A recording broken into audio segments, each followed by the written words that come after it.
Hello, everyone, and welcome to this edition of SYCL360's The Human Element. I am Joe Weinsek, and here with me today is David Shiembob. Welcome, David. Thanks for having me, Joe. Happy to be here. All right. And so I'm going to be asking you a series of questions, and I'll just get started. What advice would you give to a CLS graduate that's about to embark on their first job?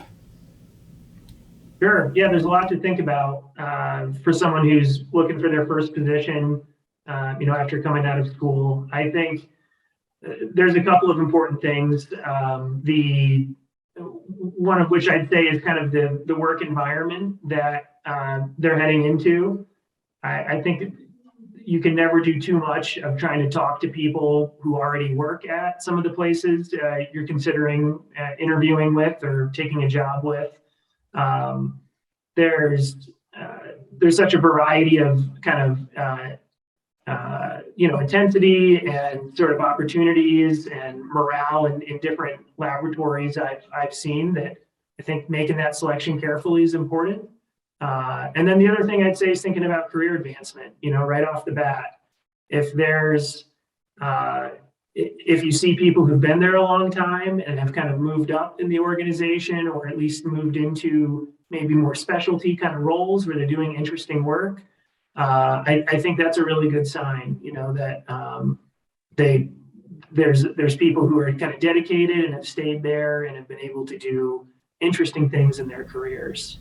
Yeah, thanks, David. I really think that that's applicable advice to pretty much anyone in the field of lab medicine. So thank you for sharing that. I have my last question today, which is a little bit fun. It's out of left field. And so I just recently read that Salt Lake City tends to have some, quote, really incredibly exciting and nice people, I guess, within the area.